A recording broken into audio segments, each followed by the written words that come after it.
Hey, yo, it's me, Pops Fan Marmalade, and you're watching the Comics-Related Madness Network.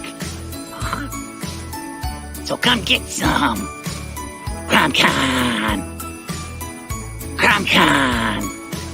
Hey, we want to shout out to our sponsors, Daytona Beach Comic Con. If you are a fan of comic books, if you're a fan of comic book conventions, and if you like meeting comic book creators and getting comics and comic-related stuff, then you need to make your plans to attend Daytona Beach Comic Con. This year's show is September 7th and 8th. Silverline will be there, so you should make your plans to be there too. We'll see you there. If you like comics and find yourself in the Orlando, Florida area, doesn't everyone come to Orlando at some point in time to see the House of Mouse? But when you're here, you need to make it a point to visit Coliseum of Comics, especially the one on East Colonial Drive. They carry Silverline comics, even a limited edition Coliseum of Comics version of our comics. So, when you go, be sure to ask for Silverline Comics and tell them we sent you. OCD stands for Orlando Collector Deviants.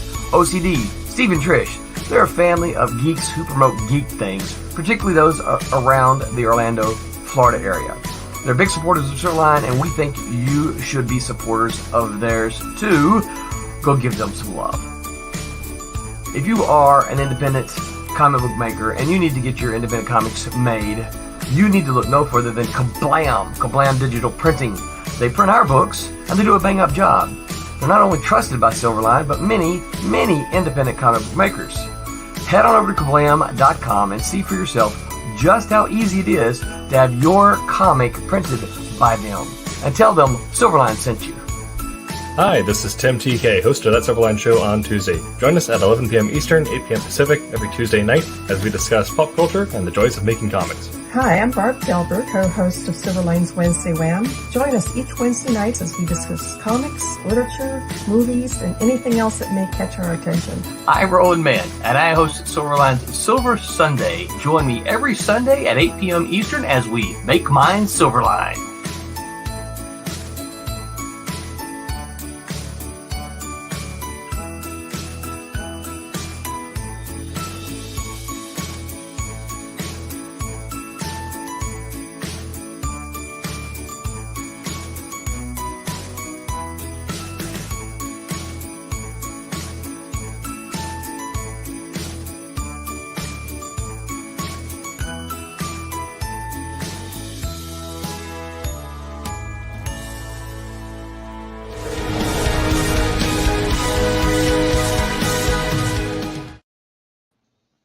Hello, Internet. Welcome to That's Silverline Show on Tuesday. I'm your host, Tim TK, and I'm joined, as always, by Cassisi Harris. Hey.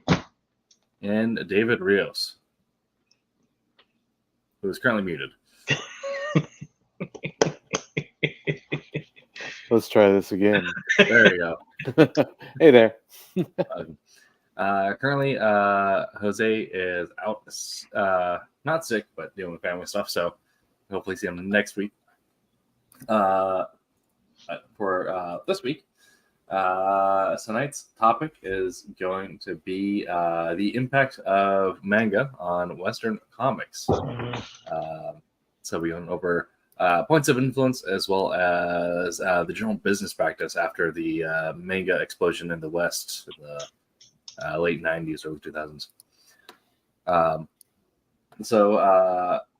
Been a week, though. I was out sick last week, I believe. So I'll open up to a preamble ramble, if you will. Cassisi, David, was there anything interesting happen to you guys over the past week? Anything that you feel worth exploring or sharing? No, just day job keeping me really, really busy. End of year, so just pushing hard to close it out the right way. So. Sure. Pretty much the same thing with me. Okay. Yeah. I am in a fairly similar boat. Don't have anything of too much interest popped up, although I did recently pick up a new book by Jim Butcher, the writer of the Dresden Files. I have to remember. Let me grab the name for that.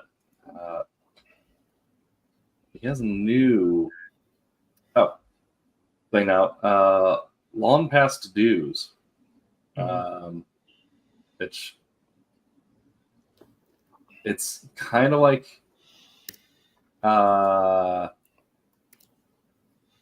it's like an urban fantasy detective book, but the character works for the Magic IRS. Okay. Yeah, That's actually really good. yeah, I like. Yeah, it's I like that idea. Yeah.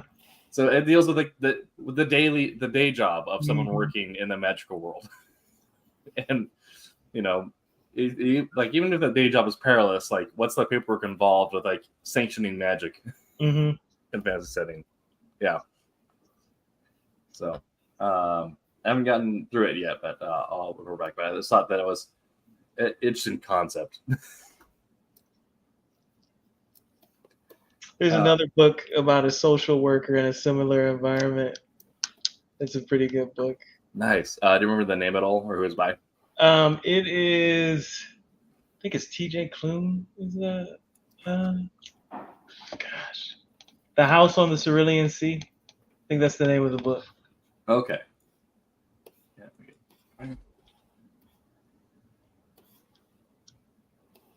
By T.J. Klune. Yeah. Yeah. Okay.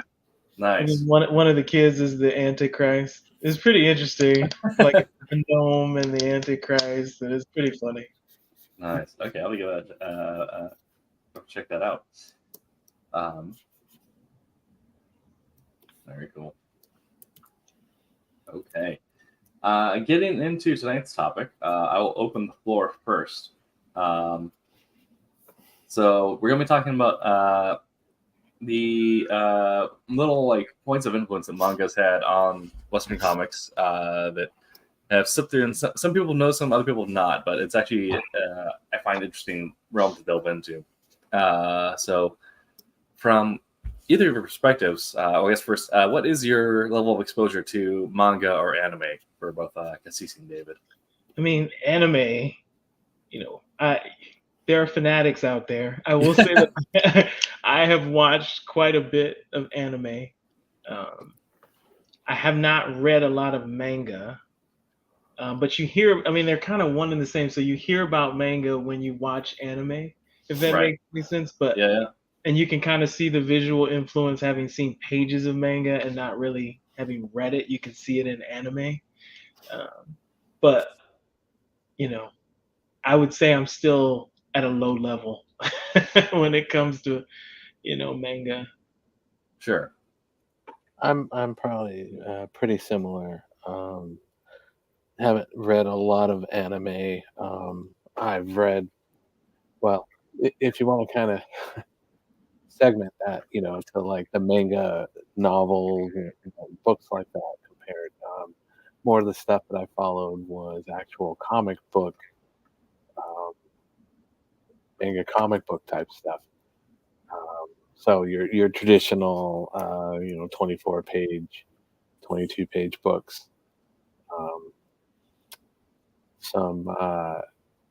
Just some stuff in the past. Like I actually ran across some stuff when I was sorting through some books and all that. Some of the manga books that I had. So from like 30 years ago.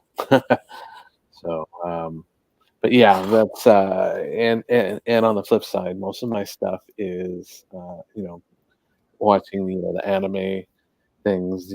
I like a lot of the mech stuff, so a lot of the Gundam stuff, the Robotech stuff, the Macross, Robotech. Yes. Mesopeda, stuff like that. Sorry, the what is it? The new generation. But yeah, it's a lot of the different ones. Like there was a show that I used to like on way back in the 90s on the fledgling UPN network. The anime was called Techno Man.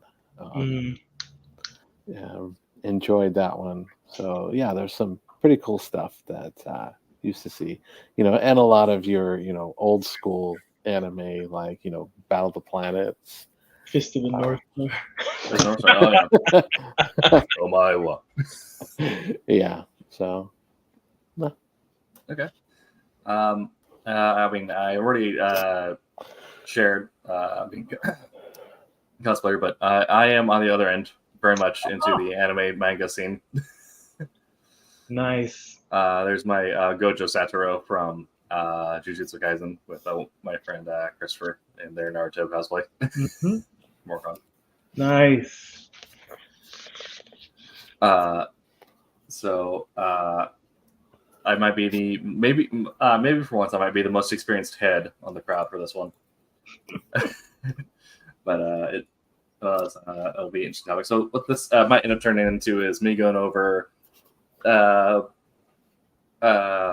practices and norms in manga that myself or others have noticed have impacted Western comics, and kind of get your guys' opinion on where you might have seen that, or if you have other takes on that, how you feel on that.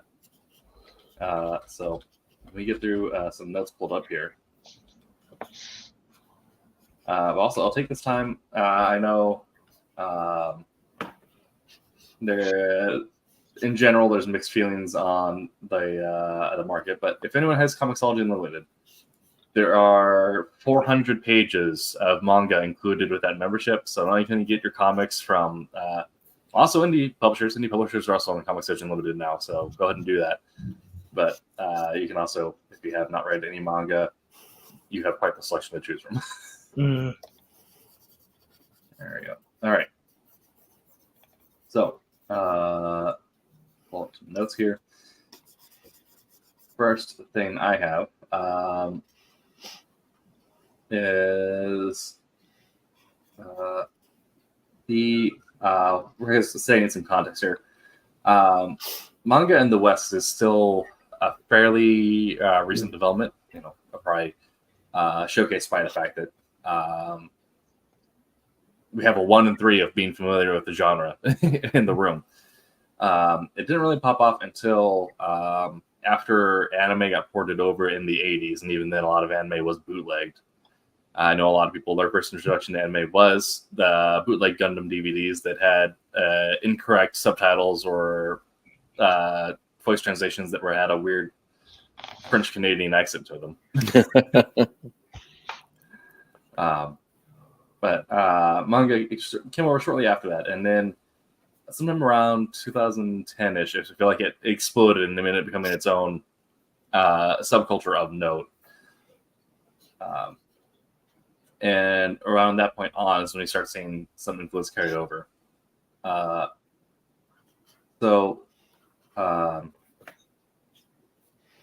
One thing that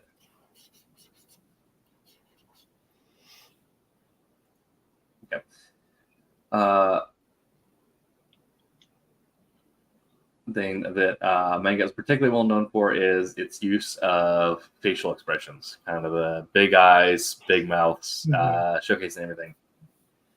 Well, it's a lot of not just the big expression, but the big eyes and all that, but everything is it's like amped up. All the expressions are amped up like 10, 20 times what they would be. I'm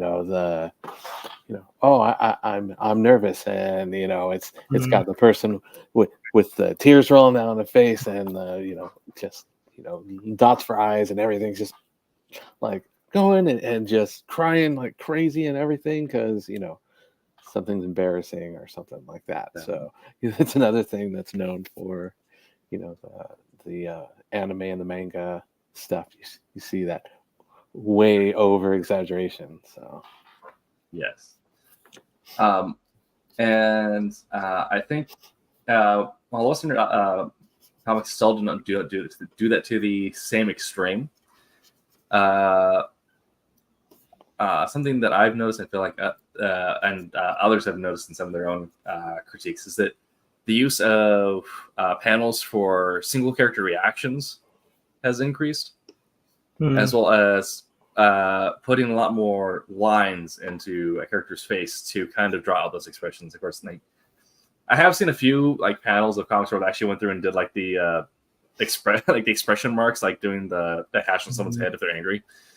But the use of taking that panel space to actually create an expression, it's happened before, but I feel like it's definitely increased in frequency and amount of detail drawn to a singular expression since manga has blown up. So I don't know if either of you have really paid attention to how many times the character reacts, but I have not. That's an interesting observation. Now I have to. I'm gonna start being more sensitive to that, but I have not. So you're saying you need sensitivity training? Sorry. But just I haven't, in that context, I never thought of that as an influence of manga. Right. Yeah, it's kind of I mean, it could also just be like, I mean, even if it is just like a passive thing changing the subconscious, like the timing there is like it probably because you've seen a lot of art or fan art or whatever where people are taking a lot of time to draw character expressions. So even if you're not consciously thinking about it, it's definitely something I feel like is leaked.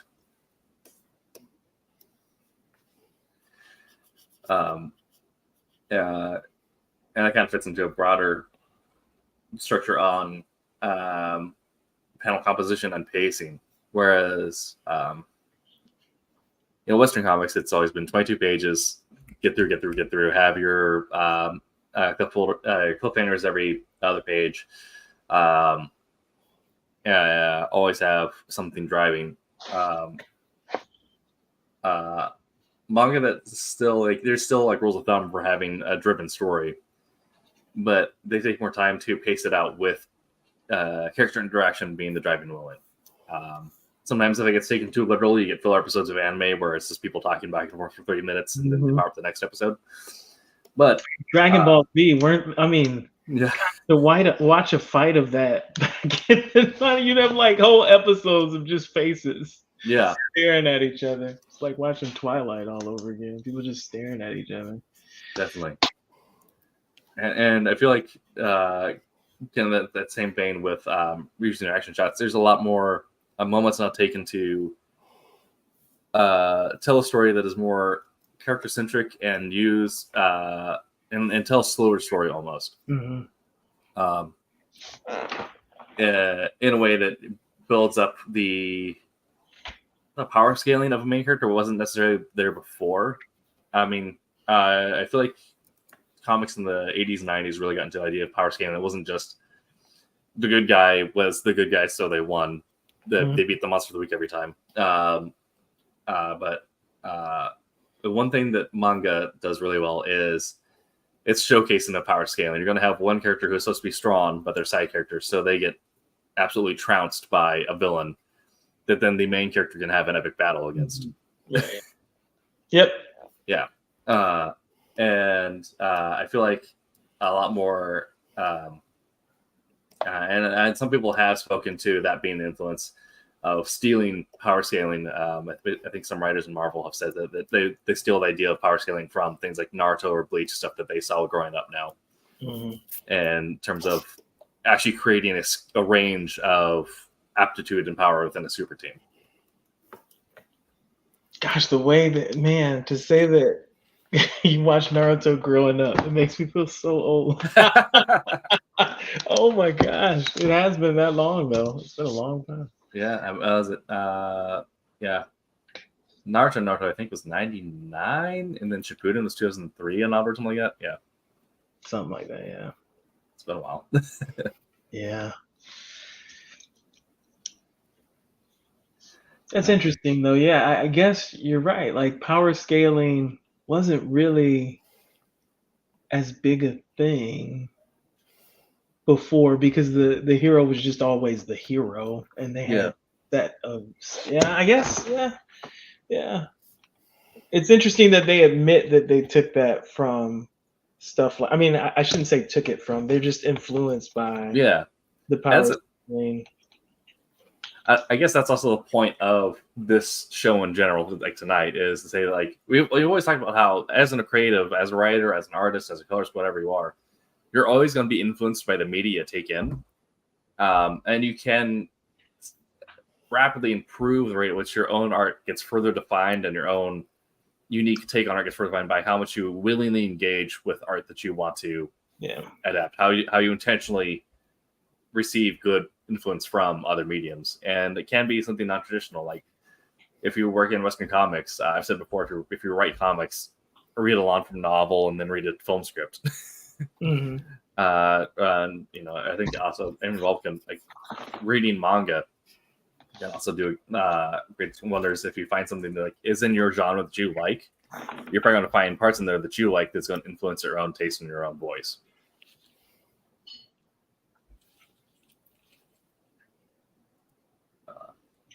I also got a more of a business note too. This is just looking at my notes from others before I get into my own stuff. But looking also at the business side of things, a lot of yes, for many who don't know in the Western world, in manga, the mangaka, the creator, is the writer illustrator usually. Sometimes they have teams, but a lot of times, especially in some of the more popular shonen, it is one person. Mm-hmm. And just about, I think there's a few instances where a publisher owns it, but in most cases, the creator owns their property. Like Tite Kubo owns Bleach. I forgot his name now. Oda owns One Piece. And even though these are large, complex universes that if you read Shonen Jump do sometimes have crossovers and like have a multiverse segment, the creator owns. And I think once that creator owns has been something that comic creators have been, striving for a long time. But I definitely feel like once manga came out, and for a while manga, I think it might even still be a case where manga is outside traditional comics. Oh, I wouldn't be surprised. Yeah. And I mean, money talks. So when other companies see the profitability of the manga business way of doing business, you end up getting some pop-up studios. Like there's a bunch in Portland that were, as direct result, originally there were manga imprinters or manga importers that ended up publishing their own comics later on. Ended up doing that, essentially that same business style where they've been working and essentially importing manga for a while, that when they decided to make their own stuff, they reached out to writers and artists and said, all right, you guys do your own thing, you own it, we're just going to be publishers of it. So I thought that was kind of an interesting note, as well as the fact that other people have this is a note given by the Comic Book Pros staff from San Diego Comic-Con. I'm surprised that they actually own. So the mangakas. So Kishimoto owns the rights to Naruto. Like I know in some cases that's not. I know in some cases it's not. Like I think for some Shonen owns it, but for others, it isn't entirely creative. That's why when the creator of D. Gray Man had their car accident, that anime just stopped because no one could touch it until they recovered years later. Yeah. That's impressive. Right? Impressive. But I think also because I don't want to disparage our own industry, but I think in Japan in general there is a greater appreciation for artists and creatives. Yeah. And so for business, it'd be in bad taste almost to take the rights away from a creator. Which now looking at how many independently owned things we have here, like Silverline, we own our own properties. It's just Silverline handles publishing distribution for it. And now seeing like I think in the West, it's almost getting to a point where other people are looking at it being in bad taste as well, to take a creator's work, unless a creator is working on something that has been around for so long that the original people are not no longer around. Like if you were to work on an old property for DC or Marvel. Yeah, I just thought it was like an interesting business note on it as well, that people who are higher up in the comics industry than me have actually taken time to note that they attribute the rise of some of these more creator-owned studios popping up as a result of manga influencing the comics market itself. Mhm.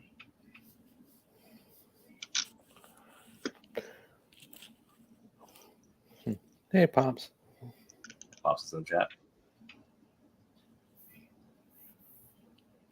Okay. I do feel kind of bad for David here because manga is notoriously black and white, so we probably won't have any notes on, on coloring here. But I guess if David has any notes on their own taste in writing or line work or anything like that, that's appreciated. Well, I did do some inking work when I first started, so yeah, definitely. and actually my first work was in I have it here, Mega News Watch. Oh, nice. Okay. So That's I did see if I can find it here. Did a backup.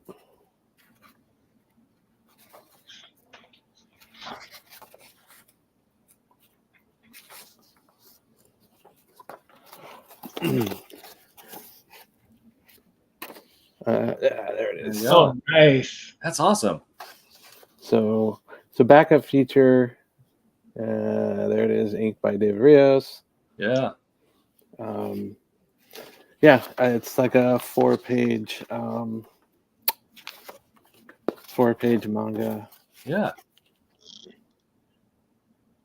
Man, yeah. Those lines are real clean.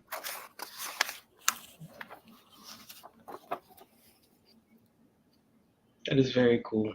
Yeah. That's awesome. Yeah, one more of that. And then, of course, there's your, expressions and Right. Yeah. that we're talking about. So, yeah. You started the show by saying you didn't have much experience with manga, and you're the only person here who's worked on one. Right. Also did, I have this too here, surprisingly. This book. Oh, yeah. Eternity Books.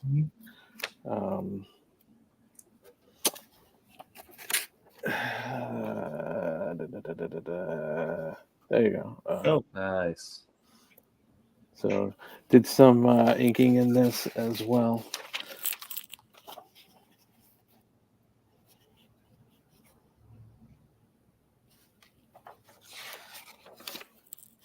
Not very rough, very, very, very early stuff. So, but yeah. Nice. Very nice.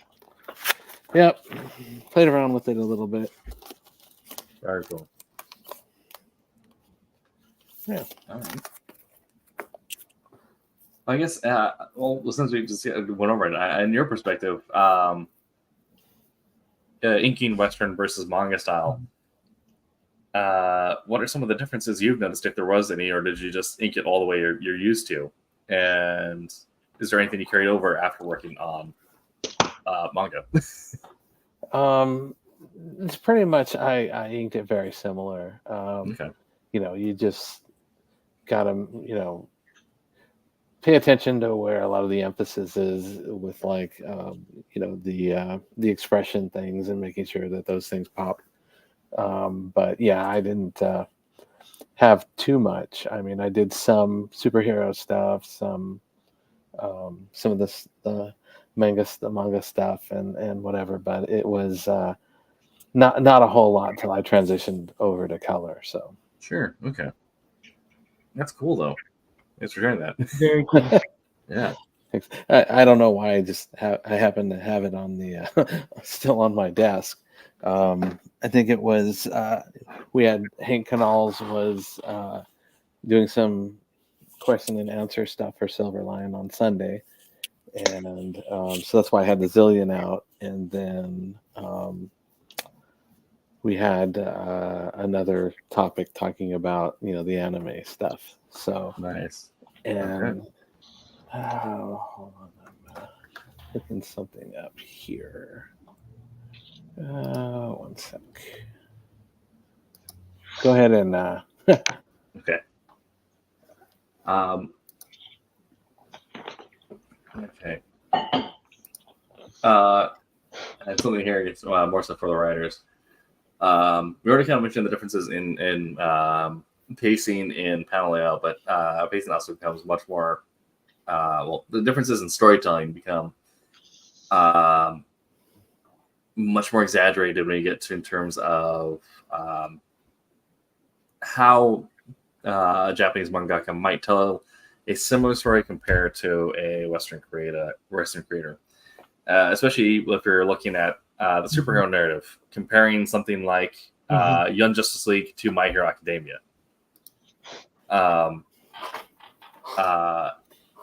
One thing that I find very interesting for having essentially almost the same concept is where they decide to load exposition.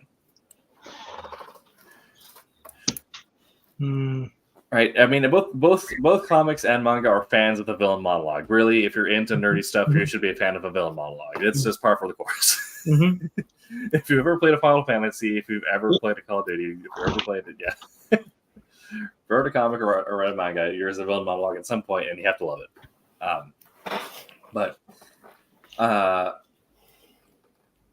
See, I'm trying to. I've never watched My Hero or read My Hero Academia. I'm trying to compare two things. So I would think of Peter Parker and Naruto as like similar idea. How they would tell the story differently.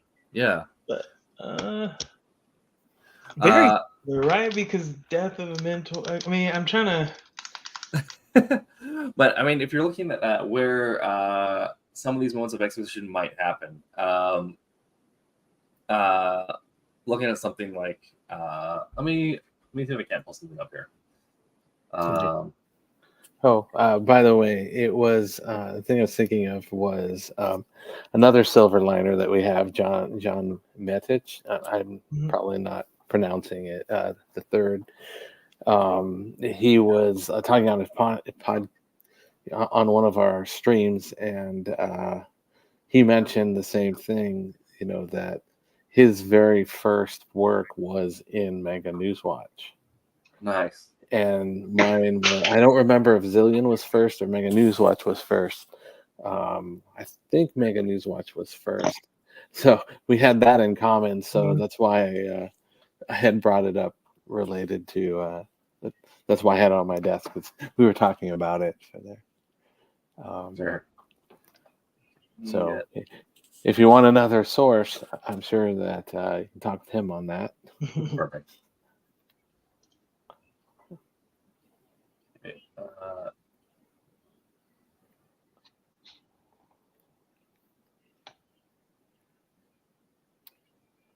I am so horrible with pronouncing people's names, by the way. Sure. I guess the point I'm going on with this is roundtabling. It is a trope if you work in any sort of team comic or anything like that, or anything where there is a support staff. At some point, you're going to have Batman, Oracle, and Nightwing around a table, going over the notes gathered so far and acting about what's strange, what's new, and what's going forward. Okay. Yeah. Whereas something, I don't know if I can do this legally, but we're here. Okay. Whereas also, if you, it's something interesting, if you go through and read manga on Comixology, it does read right to left, which is interesting. So it tracks progress the other way as well. But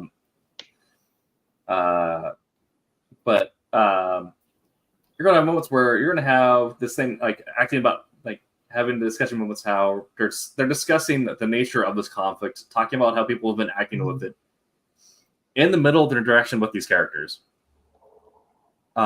which can seem, a little exposition dumpy or a little monologue-y, but you don't really have one character monologuing the entire time. You're breaking up the exposition between 3, 4, 5, 6, 7, 8, 9 characters.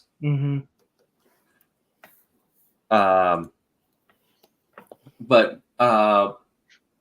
essentially, for some people, I think it's going to be a matter of taste. Some people like having their own table and their actions separate, and still having the occasional quip back and forth, like Spider-Man's going to discover something about Norman Osborn in the middle of the fight, but it's not going to be this huge whole to do.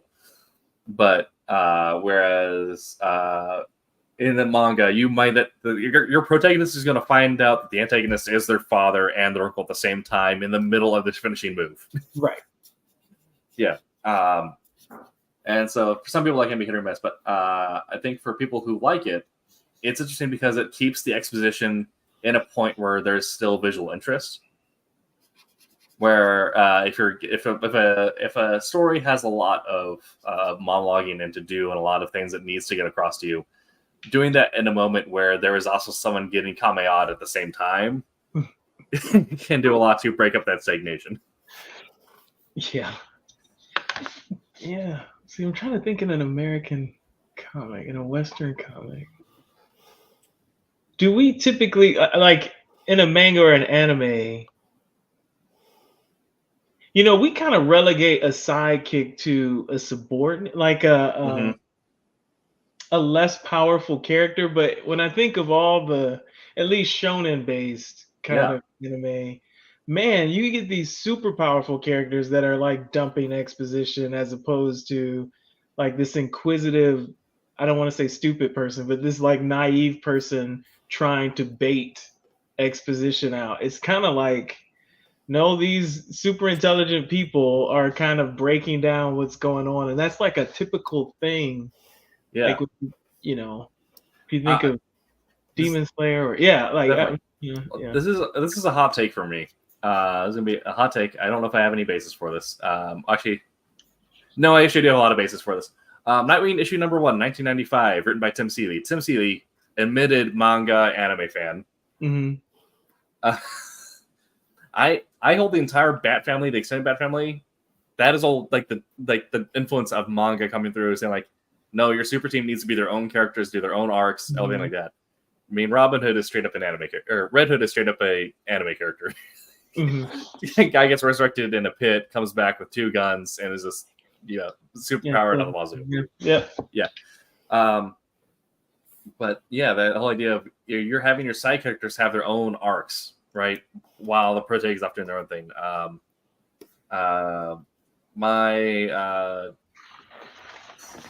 I don't even know what my favorite anime is at this point. I usually just say it's Bleach by default because it has been for so long. Oh man. If I told you I never watched Bleach, I know that is like a sin. That is a whole thing. That or One Piece. I can't do it. I've watched some One Piece, but I cannot do the entire thing. I'm watching through it as the Netflix live adaptation because that they condensed it a ton. Yeah. The pacing is probably a lot better in that. Oh, 100%. Yeah, I watched one episode and got through what was, I think, 30 some odd episodes of the anime originally, condensed onto one episode. Speaking of slower paced stories, I just think of, I've actually gone through twice the Dragon Ball Z. Oh yeah, gosh, that's a lot of episodes. Yeah, if I ever revisit Dragon Ball, we have to watch it as Dragon Ball Z Kai. Yeah. Well, I will say something, and it kind of touches on our subject here. Is if you do watch it and you actually watch it from like the DVDs with the bonus materials. Oh yeah. There's a lot of interesting things on the bonus materials with like, Christopher Sabat talking about, how when they first got the stuff, how, doing the translations, how, there was nothing around at the time. So, the experience of being, kind of the first or early adopters of doing these American versions of the anime at the time. There's a lot of interesting things on the bonus materials. So. Imagine, yeah. I had the one I have in DVD format is Trinity Blood. That's the main anime series that I've actually felt the need to go back and watch the commentary on. Mm-hmm. And they have kind of done something on how that's where he handled the idea of a vampire so much differently than how like Western media handles the idea of a vampire, and how like when you're doing the voices for that, how that influences the decisions we make. Mm-hmm. And the idea like this is a vampire who's a member of the clergy. Mm-hmm. Like, Yeah. yeah. Like, how do you like combine the idea of like being undead for over 1,000 years while also having like essentially like, you know, like the traditional medieval church education, but in a post-apocalyptic setting, kind of like this weird mix of things. That reminds me of the Grendel arc, where, you know, the evil kabuki vampire turns out to be was it Pelion Cross years later in the church, head of the church and stuff. Yes. It reminds me of that as well. It's so weird because, you know, you have to give kudos to the storytelling. I feel like if I watched an anime, or, you know, I don't read a lot of manga, but I feel like it would be the same way. They could write a story about like the journey of toilet tissue in a toilet seat and have a person crying like by the twist. I don't know how they do it very well though. Their method of storytelling and getting you to fall in love with the protagonist, and the tease that, you know, I think about a lot of the anime. It has to be the same in the manga, where you fall in love with everybody else but the main character at first. And you're excited to see everyone else but the main character, and then it just flips. Like they do this, like somehow they plotted out the story so well that it flips, and now it's just like head and shoulders above everyone else, and you're in love with the protagonist and the villain. You're always in love with the villain. Oh well, yeah. Well, those are usually some of the best characters. Like, except for Jujutsu Kaisen, Mahito, you can that man. He's taken so much. He's taken so much from us. Oh, it's so funny, yeah. But yeah, kind of. My opinion on this is that some of that falls on the idea of where you're loading your exposition. Like the trope in, you know, Western comics is always the origin story, right? Issues 1 through 7, the heroes getting their powers. Some member of their family is dying. And you're going through it and building out this origin. In manga and anime, rarely ever do you see the character's origin until like halfway through the series. Usually you start with them having like, they're not like full powered, but they are, you know, at some point they have achieved some sort of power or some sort of competency, and they are dealing with some issue while explaining a little bit of where they're from, but you don't really get the full deal of it. But you're getting enough to like getting the power fantasy from the character, you're getting hyped for what they're doing, and usually getting just enough personality to try and draw you in. So then when they do reveal the crushing backstory at some point and how it ties in with this other character, that's usually, like, if done well, and a lot of manga and anime do it really well, you end up getting this really gut-wrenching volume 49 or whatever, where like you're like, oh, this character came from this, and this is what happened, and this villain is directly responsible for all this. We're not dealing with so much front-loading exposition in an origin story, which can sometimes, you know, turn someone off before they even get past volume 1 on a comic. You mean like Demon Slayer? You know, pretty much know where the origin is right off the the gate. Yes. Yeah. Episode 1. Family is dead. We're off to Demon Slaying school. Fantastic. We actually just started that, and we were sitting down on the couch, putting it on. Yeah, I know it's something that completely skipped me. I don't know how, but I just, I'm like, no, we need to watch this. It's been talked about for so much. So we sat down on the couch, we turned it on, and you get that first scene where the family is like, all right, be safe out there, and we're sitting there like, they're all gonna die. Gosh, I can't talk about it. I'm not even gonna. Yeah, that's fair. Okay. Are you reading the? Are you reading the manga, or are you watching the anime? We're watching it. Okay. Yeah. Putting that Crunchyroll subscription to work. But that's also another thing. It's like a cultural difference almost, but I feel like has influenced some of the things. But one of the things I did have is on cultural differences. This was not necessarily one of them, but it's always worth talking about. Because of how much respect there is for the mangaka and their craft, there is like a a cultish rule for spoilers in the anime and manga community that has actually come over from Japan. Comics are notorious for having the guy who, in the middle of the store, will push up his glass to say, actually, in Superman number 256, and will then proceed to spoil and ruin everything for you. And so I feel like that now, like particularly with like, we saw the conversation happen online in real time with the MCU. People wanting to spoil stuff and talk about the comics, but then people going like, no, 2 weeks spoiler warning. Like you have 2 weeks after that you can talk about it. And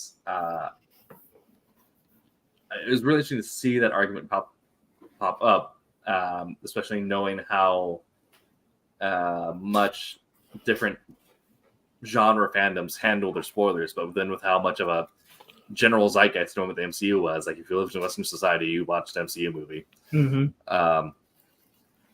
And essentially they're creating a new rule regarding spoilers.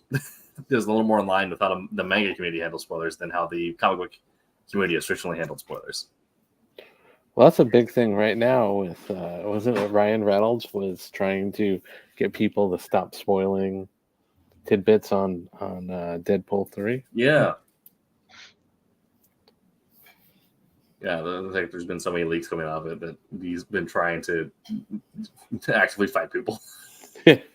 Yeah.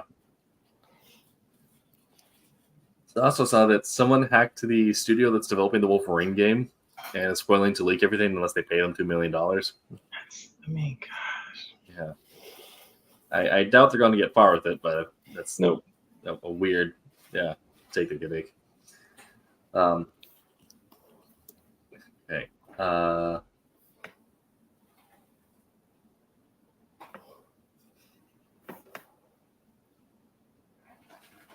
Okay. Last note I have, and I don't see anything else on anyone else's notes that I've taken.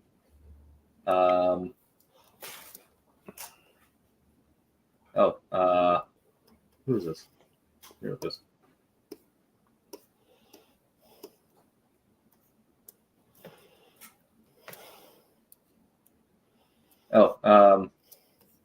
The other note I have is Anton Mario from Tim Webb says Astro Boys in the street.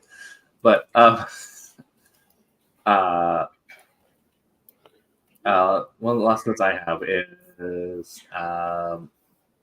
cultural themes and the diversity of genres explored in comic books, and also the diversity of storytelling. I mean, comics, of course, have been no stranger to diverse storytelling. Like for a while there, it was weird to write a superhero comic if you like romance comics were selling in I think the 50s and 60s. I can't remember the exact timeline on that, but it had a moment where like you had to be writing a romance comic, and then you had to be writing a slice life, and then superheroes came back into the zeitgeist. But nonetheless, comic books have always had the trappings or the perception of spandex and capes, at least generally. Whereas you don't really see that with manga. Like you have your Naruto and your Bleaches and your Dragon Balls. Even within the community, they're known as shonen manga or shonen anime. They're not. That isn't just like a term for anime.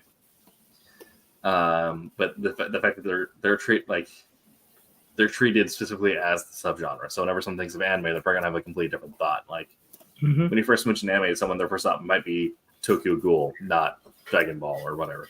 Or Blue Lock, right? Or Blue Lock. Oh my god, Blue Lock. Yeah, some like. Blue Lock is fantastic. If you want an anime that teaches you absolutely like how soccer is not played, but it captures the emotional impact of soccer, that is Blue Lock. Oh my god, that's funny.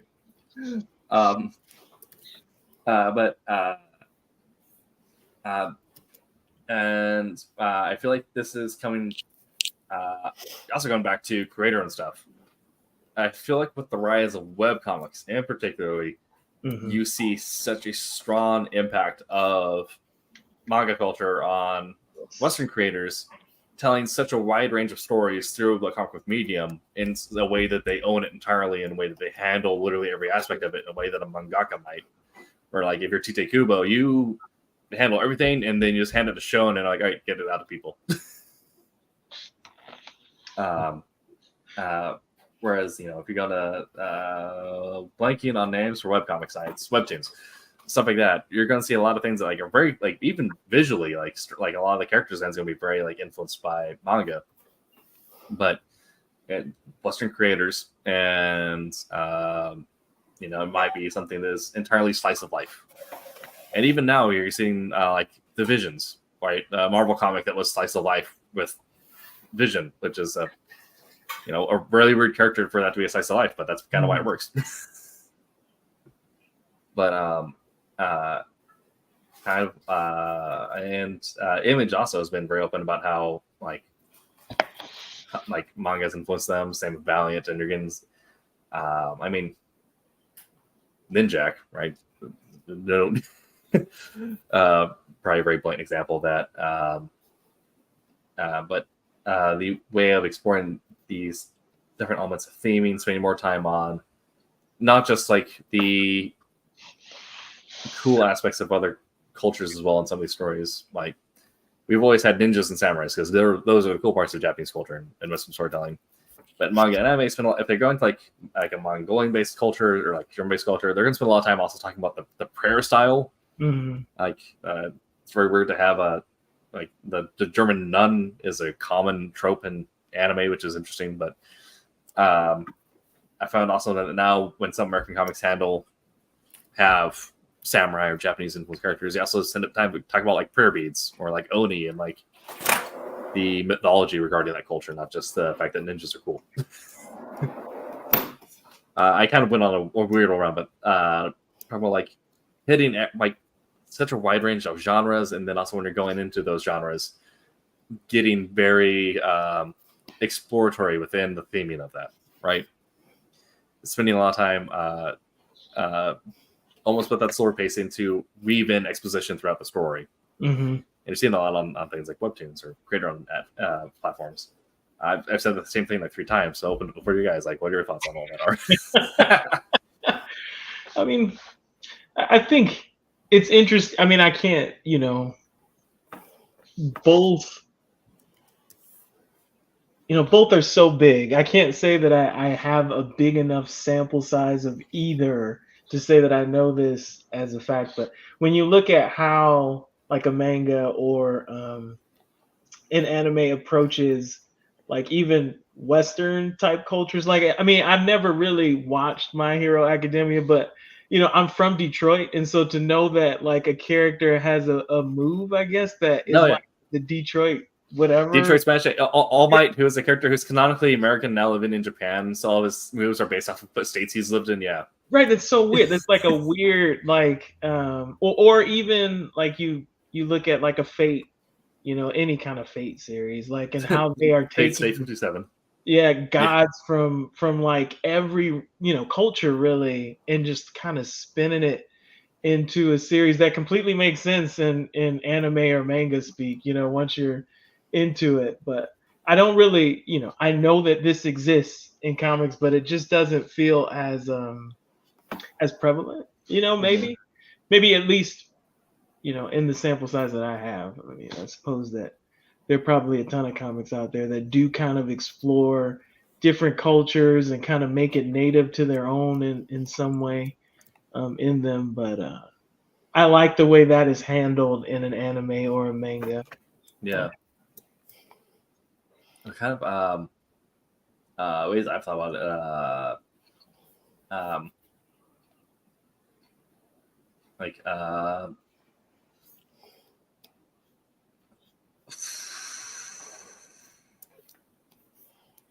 Nope, lost it. All right, let's go. I had a thought and escaped. Or even again, like I know I brought this up earlier, but like they'll take something so simple like cooking. Oh yeah. or like or blue light, like soccer, and they'll make this whole. You're like, how do you even turn this into this? You know what I mean? I guess I'm not as shocked when I see Western stories. Like Western stories draw me for different reasons than like the kind of weird shock value of a anime or a manga. And I say shock, it's really not shocking. It's kind of absurd at first, and then you watch it for another 15 minutes, and you're like, oh, this completely makes sense. I get how they're weaving this in about a breadstick being like a knight in like some kingdom. I don't know. I made up something weird, but that's how absurd some of the storylines are that kind of pull you in. And again, it's just kind of like a weird basis to tell a story that I think is more common in anime and manga than it is in Western comics. We kind of base it on some, at least, grounding of, I don't want to say reality, but relatability is different. I don't know. We approach relatability in almost like a physical, tangible thing. Right. And the story is more relatable. I don't know, more relatable in a manga. It's not necessarily the physical, tangible thing. I don't know if that makes sense. Yeah. Well, it's kind of like kind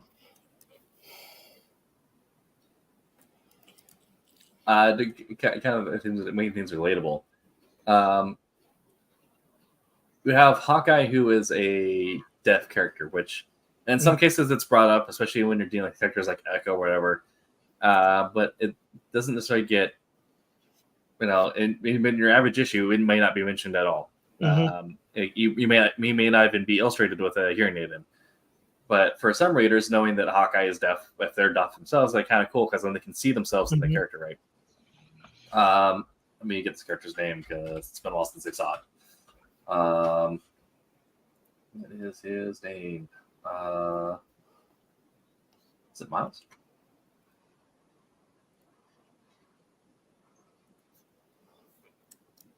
But then when you look at something like oh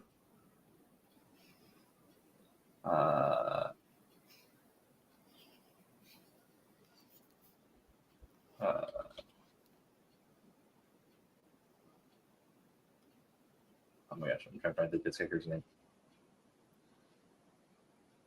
There we go. When the anime Gangsta, spelled Gansta. But one of the main protagonists, Nicholas, is deaf. And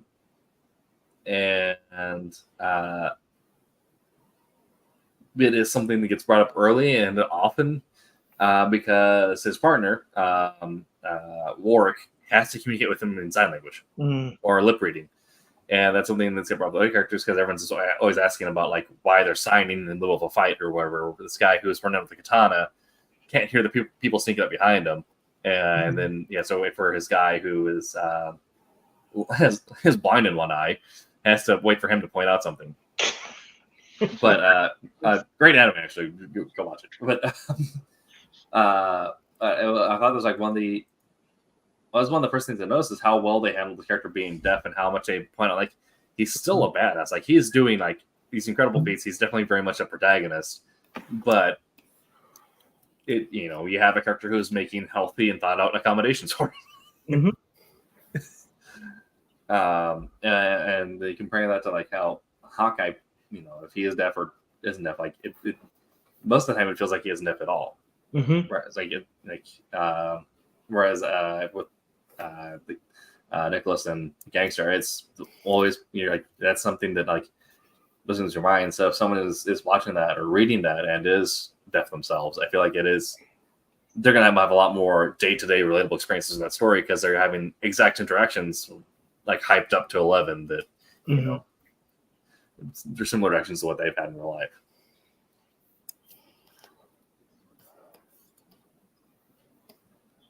Okay. I'm gonna have to look at that. Oh yeah, I mean, is it in here? Gangsta? Yeah. Okay. It's not on Unlimited, but I believe it should be. If you want to watch it, it's on Crunchyroll, and you should be able to buy the issues of the manga if you want to read it fairly easy.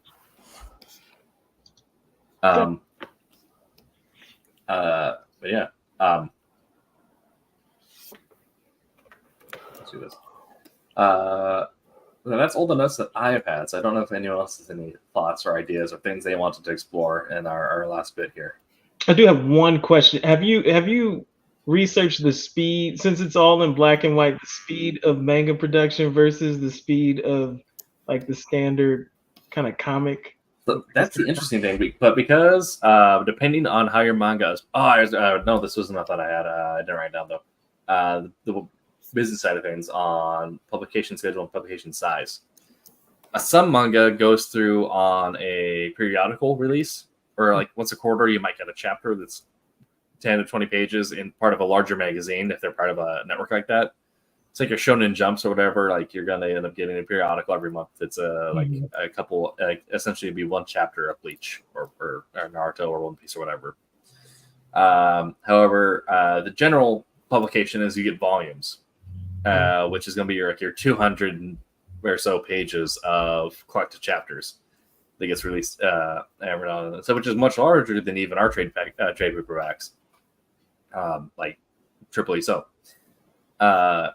And so your manga volumes are going to come out at a much slower pace. I think a lot of them come out, and also a lot of them, because they're mangaka owned, it comes out at the pace of the mangaka. Mm-hmm.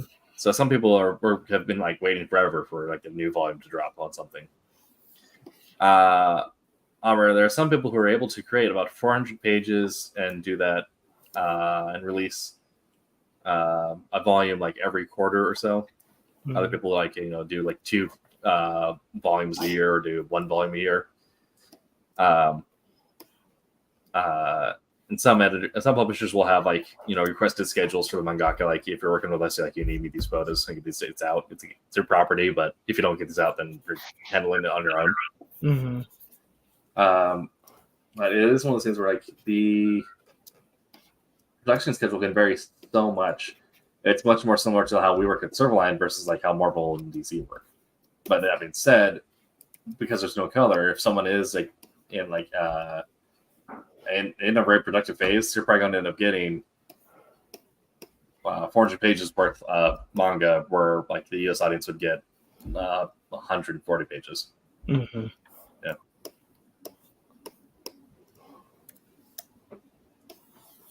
So this is kind of another weird thing. Why it's that is one aspect that is so different, but I don't know if that would ever fully impact our the Western way of doing comics, because we've been on this structured 1 floppy a month for so long. But that being said, I feel like we kind of are seeing it with studios like TKO, which TKO says you don't publish a book until you have everything done and collected into trades. So they release it as a 3-box set or 3-book set. You just get 3 full books, or however many it is.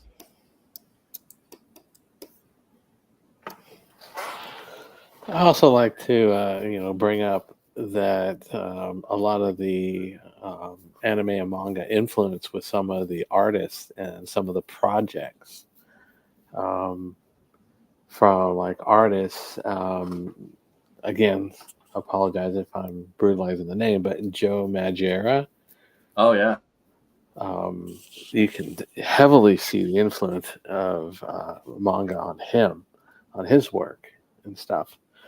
So that, I think, had brought a lot of fresh, unique direction with him, with his stuff.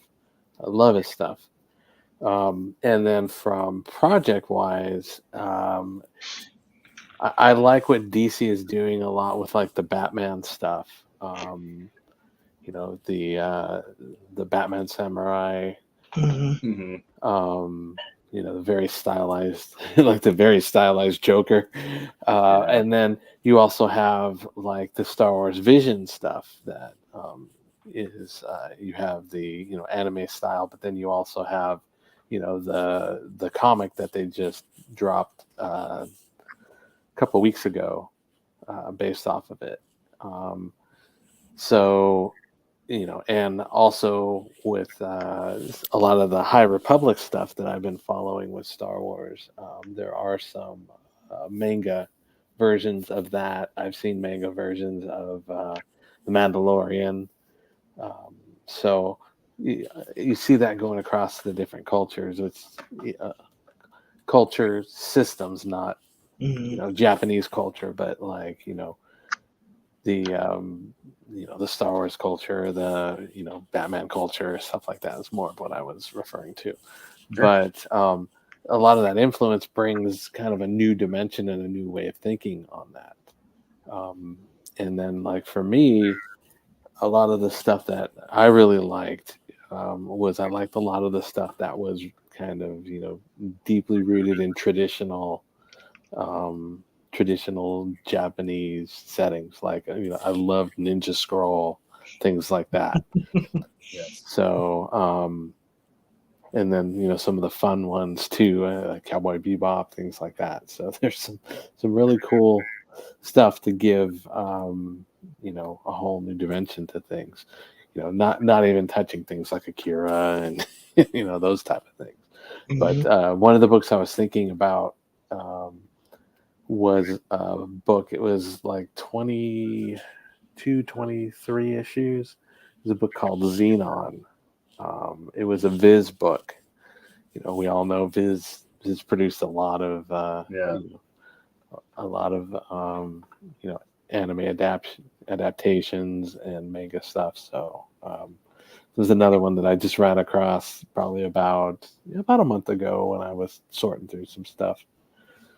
But yeah, some cool things. Cool. Okay. Well, this has been the MANTICORE Show on Tuesday, talking about the influence of manga on Western comics. Let me get our calendar pulled up for next week here. Next week, we are going to be